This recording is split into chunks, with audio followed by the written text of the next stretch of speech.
सो आज हम डिस्कस करने जा रहे हैं वाइटल साइंस के बारे में। ये आपको जो बीएससी नर्सिंग के फर्स्ट ईयर की बुक है फंडामेंटल, उसका जो है ये मेन टॉपिक है। और वैसे भी आपको जो वाइटल साइंस है वो आपको लाइफ लॉन्ग काम आएंगे, बिकॉज हॉस्पिटल में सबसे मेन चीज़ अगर वो कुछ होती है तो वो है वाइटल साइंस। अगर आपको वाइटल साइंस नहीं आते तो मतलब आपको कुछ भी नहीं आता, चाहे आपको कितनी भी थ्योरी याद है। वाइटल साइंस जो है वो सबसे ज़्यादा मेन है। तो ये क्यों लेती हैं? ये पेशेंट का फर्स्ट डाटा कलेक्ट करने के लिए। मतलब अगर पेशेंट को टेम्परेचर ज़्यादा है तो हमें उसको पता चल जाएगा कि उसको इन्फेक्शन वगैरह कुछ हो सकता है। अगर उसको मतलब रेस्पिरेशन में कोई दिक्कत है तो हमें पता चल जाएगा उसके लंग्स में कोई प्रॉब्लम है। अगर उसका ब्लड प्रेशर अब नॉर्मल है तो हमें पता चल जाएगा कि उसके हार्ट में कुछ दिक्कत है। और pulse, same is as pulse, temperature, ये सारी चीज़ें जो क्या है हमारे पेशेंट का एक आउटलाइन डाटा देती हैं कि पेशेंट की कंडीशन कैसी है। तो फर्स्ट हम डिस्कस करेंगे टेम्परेचर। टेम्परेचर में क्या है? अफेवरेबल। अफेवरेबल मतलब फ्री फ्रॉम फीवर, मतलब पेशेंट को कोई भी फीवर वगैरह नहीं है, पेशेंट का जो टेम्परेचर है वो नॉर्मल है। तो नॉर्मल क्या है?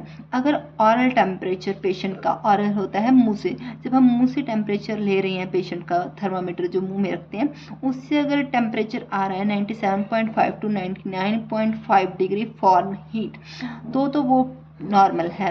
और अगर रेक्टल से हम ले रहे हैं और अगर इससे रेक्टल से हम थोड़ा ज़्यादा रखते हैं 0.5 प्लस एंड इसमें 1.0 पॉइंट डिग्री फ़ारेनहीट हम कम रखते हैं ऑरल से।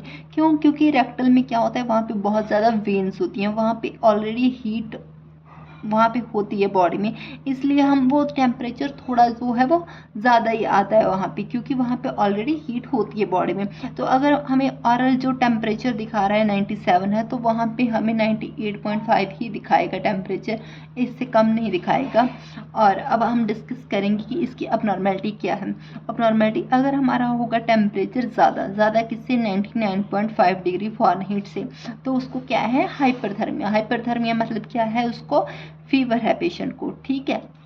फीवर से क्या होगा? इन्फेक्शन वगैरह होगा, उससे हम उसके टेस्ट वगैरह कराएंगे, सीबीसी वगैरह, उससे हमें पेशेंट के बारे में और पता चलेगा।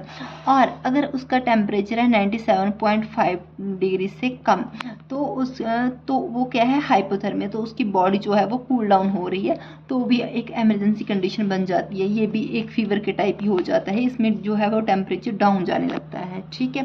तो उसके बाद सेकेंड हम डिस्कस करेंगे पल्स। जो नॉर्मल हमारी पल्स होती है बॉडी की, वो क्या होती है? 60 to 80 beats per minute.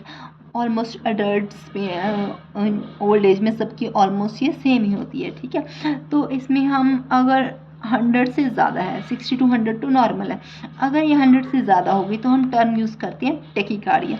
Tachycardia क्या टर्म है कि अगर हमारा जो ये पल्स है वो 100 से ज़्यादा है। ब्रेडिकार्डिया, ब्रेडिकार्डिया में क्या है? अगर जो पल्स है वो 60 से कम है तो हम इसको क्या बोलेंगे? ब्रेडिकार्डिया, ठीक है।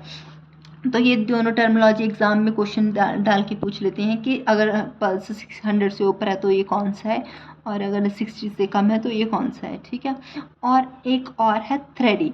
थ्रेडी में क्या होती है? हमारी जो पल्स होती है वीक होती है एंड फीबल होती है। मतलब इसमें क्या होता है? लैक फिजिकल स्ट्रेंथ, बिल्कुल हमारी जो फील भी नहीं होती है। इससे क्या होता है? ये एज की वजह से होती है। जैसे आपने देखा होगा जो ओल्ड एज पर्सन है उनकी पल्स जो है वो बहुत कम फील होती है, तो इसी पल्स को बोलते हैं थ्रेडी पल्स, जो वीक होती है और फीबल होती है। उसके बाद हम आते हैं बाउंडिंग पे। बाउंडिंग क्या होता है? फोर्सफुल और फुल। जो बहुत ज़्यादा हमारी जो पल्स जैसे कई बार हाई रेट पे चलती है तो वो वाली पल्स कौन सी है? फोर्सफुल, फुल, उसको क्या बोलते हैं? हम बाउंडिंग बोलते हैं, ठीक है। और उसके बाद आएगा डिसरिथमिया। डिसरिथमिया आएगा इरेगुलर ब्रेथ, मतलब जैसे हम आपको बताएं कि टैकीकार्डिया में तो जैसे पल्स ज़्यादा है, ब्रेडिकार्डिया में पल्स कम है, लेकिन डिसरिथमिया में क्या है? इसमें ना तो ज़्यादा है ना कम है, इसमें कई बार ज़्यादा हो जाती है, कई बार कम हो जाती है, मतलब कोई प्रॉपर पैटर्न नहीं है, उसको हम क्या बोलते हैं? डिसरिथमिया, ठीक है। तो उसके बाद पल्स डिफेक्ट। पल्स डिफेक्ट में क्या होता है? डिफरेंस आता है हमारा रेडिकल एंड एपिकल पल्स में। इन दोनों में जब डिफरेंस आता है तो उसको बोलते हैं हम पल्स डिफेक्ट। अब हम आपको बताते हैं कि कौन कौन सी लोकेशन से हम क्या कर सकते हैं, हमारी पल्स जो है वो बॉडी में देख सकते हैं। फर्स्ट वन जो है हम टेम्पोरल, यहाँ पे एक टेम्पोरल बोन होती है, आप एनाटॉमी एंड फिजियोलॉजी में पढ़ोगे, आपने पढ़ा भी होगा, तो वहाँ पे जो टेम्पोरल बोन्स हैं वहाँ पे एक टेम्पोरल आर्टरी जाती है, उससे देख सकते हैं। गर्दन के बीचों बीच एक कैरोटिड आर्टरी जाती है, वहाँ से हम देख सकते हैं। ब्रैकियल आर्टरी, यहाँ से हम बीपी वगैरह जो अपना है वो चेक करते हैं, वो ब्रैकियल आर्टरी से चेक करते हैं, वहाँ पे फील होती है। रेडिकल आर्टरी, यहाँ से भी हम बीपी नॉर्मली चेक करते हैं। तो ये रेडिकल आर्टरी जो यहाँ पे आर्म के अंदर होती है, यहाँ पे ऑलमोस्ट, तो यहाँ पे हमें ये फिंगर रख के फील भी होगी, अगर आप देखेंगे तो आपको फील भी होगी यहाँ पे, ठीक है। उसके बाद होता है फेमोरल। फेमोरल तो लोकेशन यहाँ पे होती है। उसके बाद पोस्टीरियर टिबियल आर्टरी, हमारे लेग के अंदर वाली साइड, यहाँ पे अंदर वाली साइड, बाहर वाली नहीं, अंदर वाली साइड जो है वो पोस्टीरियर टिबियल आर्टरी होती है। उसके बाद पैडल आर्टरी, पैडल आर्टरी पैर के ऊपर होती है, यहाँ पे लोकेशन पे। और पोस्टीरियर टिबियल, पोस्टीरियर टिबियल क्या होता है, हमारे लेग के पिछले साइड पे हमारे घुटना होता है ना, जहाँ पे घुटनों के थोड़ा नीचे, लेकिन इसके पीछे वाली साइड से, पोस्टीरियर साइड से, एंटीरियर नहीं, एंटीरियर पोस्टीरियर भी अगर आपको नहीं पता है, एंटीरियर होता है आगे वाली साइड, पोस्टीरियर होता है पीछे वाली साइड। तो पीछे वाली साइड से जो है वो यहाँ हमें फील होता है। एपिकल पल्स होता है जो हमारी ये हार्ट की होती है, हार्ट बीट तो हम नॉर्मली सुनते ही हैं, तो वो पल्स चेक करते हैं वहाँ से स्टेथोस्कोप के साथ, वही वो पल्स को क्या बोलते हैं, एपिकल पल्स। ये 9 लोकेशन है, यहाँ से हम अपने पल्स देख सकते हैं। उसके बाद हम देखते हैं रेस्पिरेशन। रेस्पिरेशन में क्या होता है, एपनिया। एपनिया नॉर्मल हमारी जो पल्स होती है वो कितनी होती है, 12 to 20 बीट्स पर मिनट। इसमें क्या होता है, अगर हमारी पल्स जो है वो 20 से 20 ब्रेथ्स पर मिनट से ज़्यादा है तो वो क्या है, टेकीएपनिया। टेकीएपनिया जैसे उसमें हमने बोला था ना टेकीकार्डिया, तो इसमें हम क्या बोलते हैं, टेकीएपनिया। एपनिया हम इसमें रेस्पिरेशन में ये टर्म यूज़ करते हैं। इसी तरह ब्रेडी एपनिया, ब्रेडी एपनिया अगर हमारी पल्स है 12 से कम है, तो आपको ये याद रखने की ज़रूरत नहीं है ये कम ज़्यादा, बस आप इतना रखो कि नॉर्मल कितना होता है। नॉर्मल होती है 12 to 20, अगर इससे कम है तो ब्रेडी एपनिया, अगर इससे ज़्यादा है तो टेकीएपनिया, ठीक है। उसके बाद एपनिया। एपनिया होता है एब्सेंस ऑफ ब्रेथिंग, अगर बिल्कुल ही पेशेंट को सांस नहीं आ रहा है तो उसको क्या बोलते हैं, टेकी एपनिया। उसके बाद second one is hyper ventilation. Hyper ventilation में क्या होता है, रेट एंड डेप्थ बहुत ज़्यादा इंक्रीज हो जाती है। पेशेंट जो होता है वो बहुत ज़्यादा जल्दी से सांस ले रहा है और गहरी गहरी सांस ले रहा है, उसको क्या बोलते हैं, हाइपर वेंटिलेशन। हाइपर होता है ज़्यादा, वेंटिलेशन होता है ये सांस लेना, तो ये होता है बहुत ज़्यादा रेट पे और डेप्थ में वो पेशेंट क्या करता है, सांस लेता है, ठीक है। उसके बाद हम डिस्कस करेंगे ये है कुसमोल। कुसमोल में क्या होता है, हमारी जो रेस्पिरेशन होती है वो डीप एंड रैपिड हो जाती है। मतलब एक तो इंसान जो है वो गहरी सांस लेता है और जल्दी जल्दी लेता है, वो एक पीछे वाले की तरह। बट इसमें क्या होता है, मेटाबॉलिक एसिडोसिस हो जाता है, मतलब इसकी बॉडी में एसिड की मात्रा जो ज़्यादा हो जाती है, इसलिए पर्सन क्या करता है, ज़्यादा CO2 एक्सपेल करता है, क्योंकि CO2 एक का एसिडिक गैस है, इसीलिए ये क्या है, जल्दी जल्दी पेशेंट जो है सांस लेता है और CO2 को एक्सपेल करता है, ठीक है, वो भी बहुत ज़्यादा अमाउंट में। उसके बाद है काइनेस स्ट्रोक्स। काइनेस स्ट्रोक्स में क्या है, अब normal pattern of breathing characteristics way progressively deeper and sometime faster. इसमें क्या होता है, हमारी जो ब्रीथिंग होती है कभी वो फास्ट हो जाती है, कभी वो स्लो हो जाती है, और कभी कभी तो वो बिल्कुल ख़त्म ही हो जाती है, बिल्कुल। तो ऐसे में ऐसी कंडीशन को क्या बोलते हैं, काइनेस स्ट्रोक्स। हम आगे आपको डायग्राम से भी शो करेंगे, जैसे कि ये है काइनेस स्ट्रोक की डायग्राम। इसमें क्या होता है, ग्रेजुअल ज़्यादा तो पेशेंट को हाइपोरेपनिया, मतलब ज़्यादा, ये जैसे यहाँ पे देखिए ज़्यादा पेशेंट को सांस ले रहा है, यहाँ पे कम ले रहा है, यहाँ पे बिल्कुल ही ख़त्म हो गया। तो ये क्या होता है, ग्रेजुअल हाइपरएपनिया होता है और हाइपोएपनिया, कभी ज़्यादा हो जाती है, कभी कम हो जाती है और कभी बिल्कुल ही बंद हो जाती है। सेम यही, थोड़ा टाइम तक सांस बंद हो जाती है, उसके बाद फिर सेम कंडीशन यही हो जाता है। तो ये क्या है, काइनेस स्ट्रोक्स। उसके बाद क्या है, ऑर्थोपनिया। इसमें क्या होता है, अपराइट पोजीशन टू ब्रीथ। कई बार आपने देखा होगा कि पेशेंट, कई लोगों को बैठना पड़ता है सांस लेने के लिए, कोई बेचैन से हो जाते हैं, फिर वो उठ के बैठ जाते हैं, उनको सांस नहीं आती है, तो वो वाली कंडीशन क्या है, ऑर्थोपनिया। उसको क्या बोलते हैं, अपराइट पोजीशन चाहिए हमें ब्रीथिंग के लिए, तो वो वाली कंडीशन है। उसके बाद है डिस्निया। डिस्निया क्या होता है, हमें डिफ़िकल्टी टू ब्रीथ, हमें जो क्या होती है, डिफ़िकल्टी होती है सांस लेने में, ठीक है।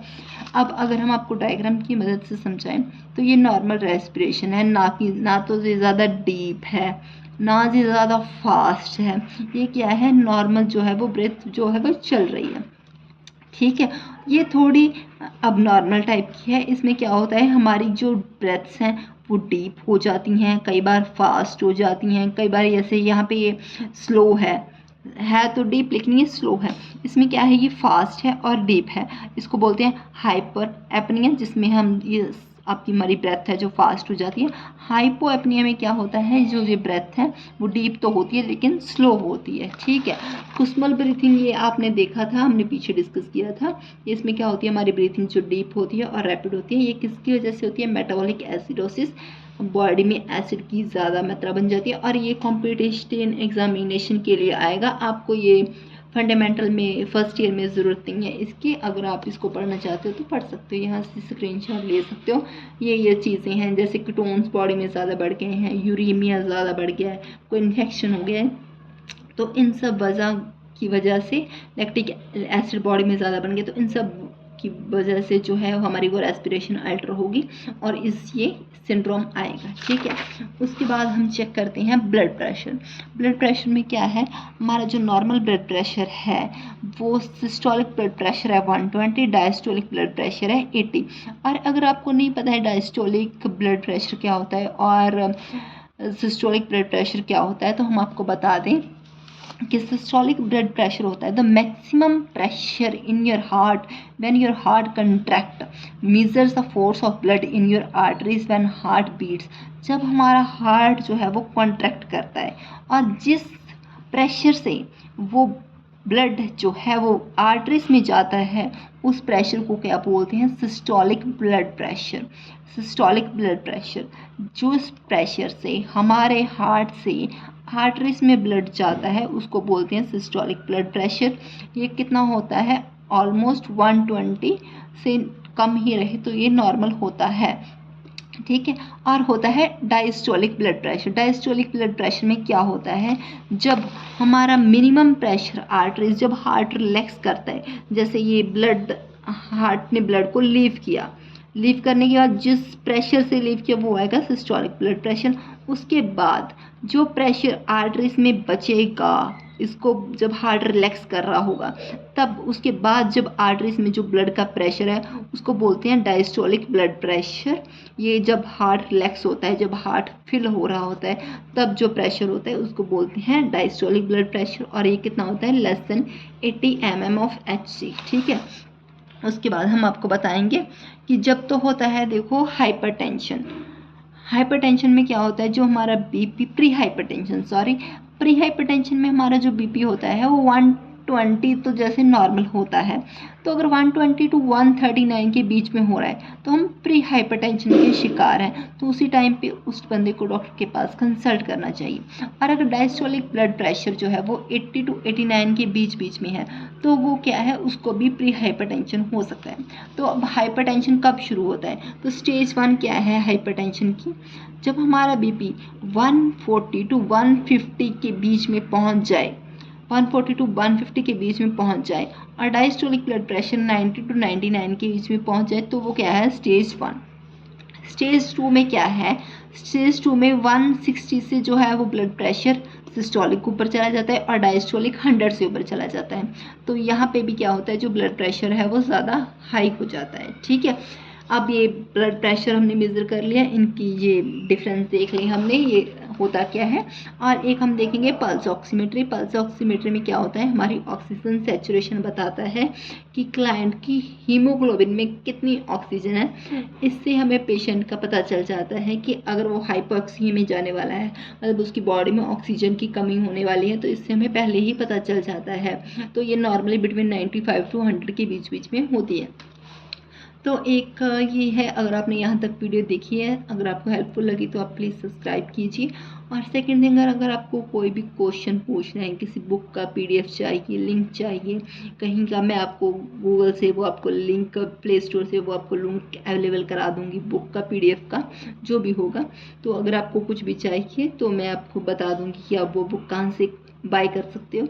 तो आप मुझे ये _money 1947 और NCLEX Notes 2025 ये इंस्टाग्राम प्रोफाइल है मेरी, ओपन बुक की उस पर प्रोफाइल रखिए, पंजाब RN बायो में रिटर्न है। तो आप मुझे वहाँ पे कांटेक्ट कर सकते हैं। I will definitely help you, but please don't forget to subscribe. Thank you.